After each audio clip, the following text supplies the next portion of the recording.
भिज सक्यो कि क्या हो यसको एक पानी बोक्नु नि सकिँदैन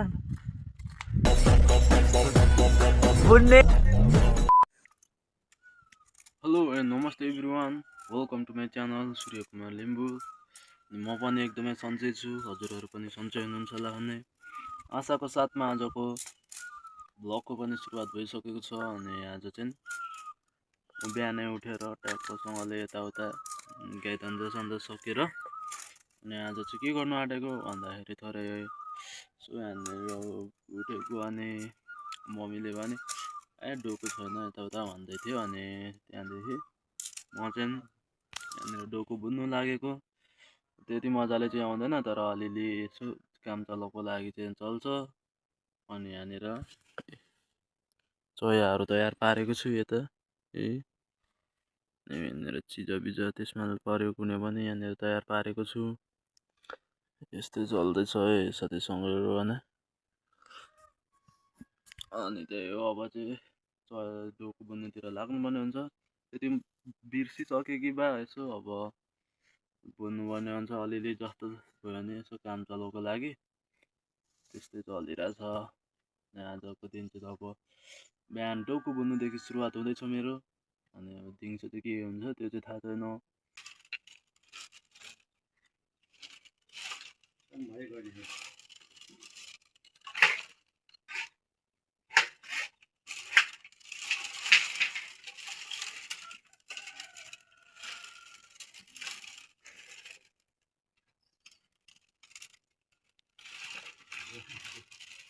देख्न सक्नुहुन्छ यहाँ थालेर अब थोरै अब धेरै त समय त लाग्दैन तर भने अब बिहान चिसोमा चोया चिसो हुन्छ हात कक्रिन्छ त्यस्तै साह्रो चाहिँ साह्रो हुन्छ है साथीसँगीहरू गाह्रो हुन्छ अहिले बिहान चाहिँ आज चाहिँ यति मात्रै थालिराखेको होइन अब यो चाहिँ राख्नुपर्ने हुन्छ यसलाई भोलि कम्प्लिट हानिदिनु पर्ने हुन्छ अब भरे दिउँसो चाहिँ अब दिउँसो बुन्दा त हुन्थ्यो तर दिउँसो चाहिँ परतिर जानु छ दाउरा बोक्नु त्यही त हो गाउँघरमा त्यस्तै दाउरा सौरा के काम त गर्नुपर्ने हुन्छ होइन काम नगरे यस्तो त हुँदैन त अनि त्यही भएर अब यहाँनिर अहिलेलाई चाहिँ त्यति थालिराखेको अनि भरे भोलि कम्प्लिट हान्नुपर्ने हुन्छ त्यसलाई चाहिँ यस्तो चलिरहेछ यहाँ पनि त्यो पनि मैले नै बुनेको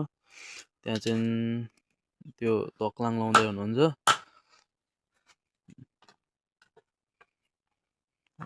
अब यस्तै आजलाई चाहिँ यति नै अब त्यो भोलि सक्नुपर्ने हुन्छ त्यसलाई एकछिन विश्राम गरेर खानासाना खाएर लाग्नुपर्ने हुन्छ काममा हेलो साथीहरू गुड मर्निङ आज चाहिँ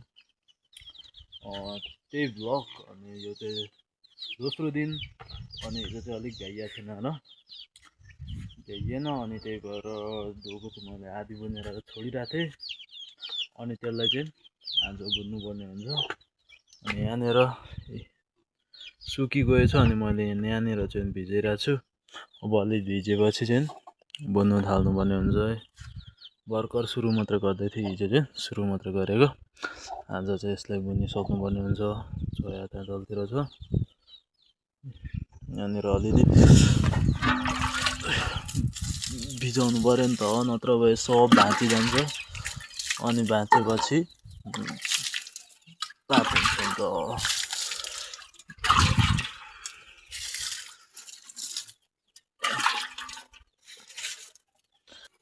अहिले चाहिँ तपाईँसँगले हेरेर भइसक्यो होइन त्यति आधीसँग बुनेर पुऱ्याएँ अनि यति बुन्दा अलिक चोया सुके जस्तो लाग्यो अनि अब चोया चाहिँ यहाँनिर अघि तयार पारेको छु अनि त्यसलाई चोया भिजाउनु पर्ने हुन्छ अनि चोया थोरै भिजाउने होइन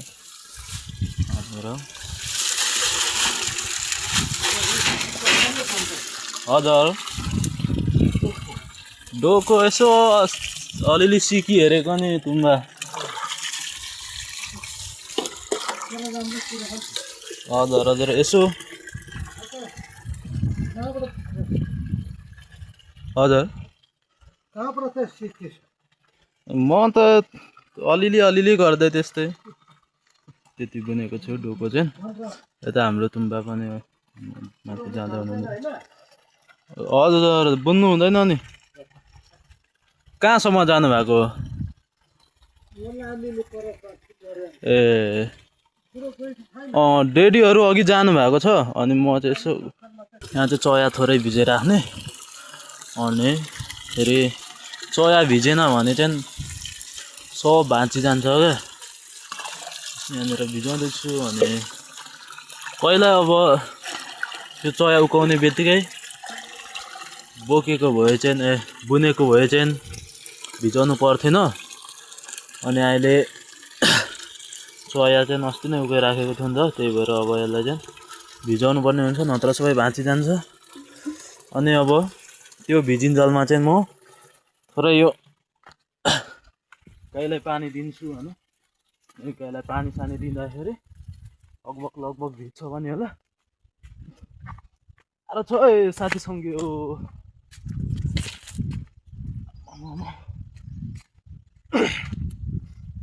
तर पानी चाहिँ खान्छ कि खाँदैन भनेर पानी दिन्छु।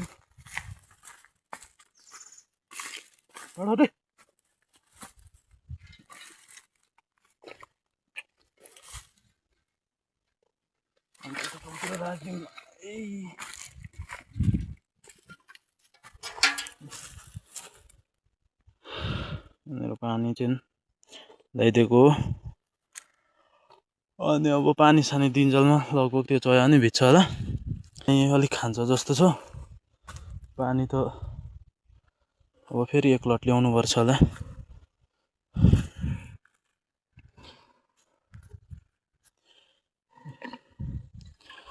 अब चाहिँ अघि खाइसक्यो, फेरि ल्याउनु जाँदैछु। पानी सानी ल्याएर दिनुपर्ने हुन्छ।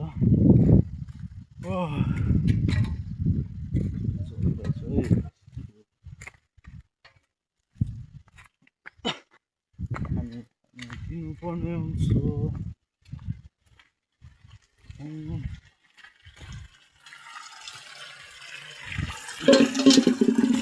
यो 2 बाल्टी त खाइसक्छ कि क्या।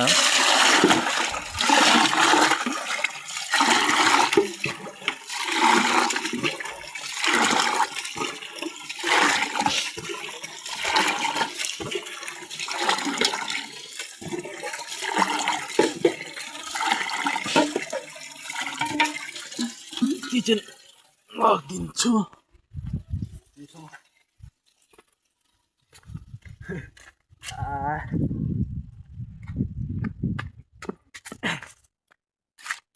भित्र सक्यो कि क्या हो।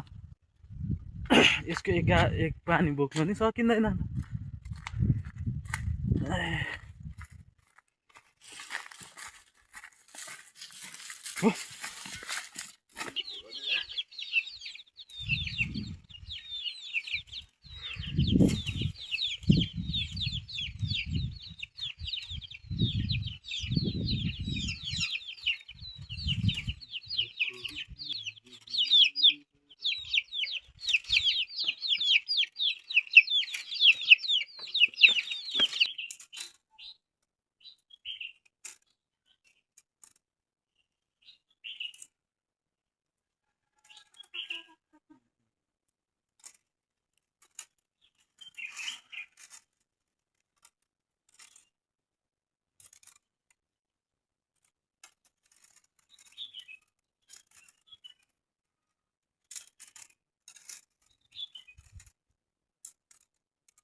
अहिले चाहिँ लगभग अब डोको बनिसक्ने आँटे होइन। अन्त यहाँनिर चाहिँ यतिकोमा पुगेको छ। अब यो भएपछि चाहिँ यहाँनिर माथि पनि मैले मिलाइदिइसकेँ, सजिलो हुन्छ नि तपाईँहरू बिट मार्नु। अनि यसलाई यतिकोमा पुगेको छ। अब यसलाई चाहिँ यसो एक लट पानीले भिजाउनु पर्छ होला, नत्र यसो भाँचेकै गर्दैछ क्या, त्यही भएर एक लट भिजाएर यसलाई चाहिँ बिट मारिदिनु पर्ने हुन्छ। अन्तिम चढान अब लगभग सक्नै आँट्यो। यतिको भएको छ डोको चाहिँ। त्यस्तै अब यसलाई चाहिँ थोरै भिजाउनु पर्ने हुन्छ। बस्दा ला आज चाहिँ मौसम पनि अलिक खराब छ, पानी पनि पर्ला जस्तो छ होइन। अन्त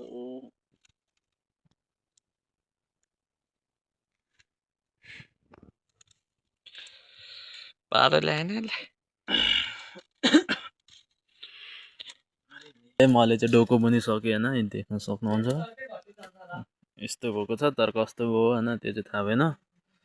अनि अब यस्तै हो। अब चाहिँ टक्कसँगले डोको बनेको पानी पर्नु थाल्यो क्या, ट्याक्कै सक्दाखेरि पानी नै पर्नु थाल्यो। अनि अब यो भ्लग चाहिँ यतिमै सीमित गर्नुपर्ने हुन्छ होला। अनि त्यही हो, च्यानलले लाइक कमेन्ट हानिदिनु होला। अनि यसो च्यानलमा नयाँ हुनुहुन्छ भने सब्सक्राइब गर्नु चाहिँ नबिर्सिनु होला। अब अर्को भ्लगमा भेट्नुपर्ने हुन्छ है त साथीहरू।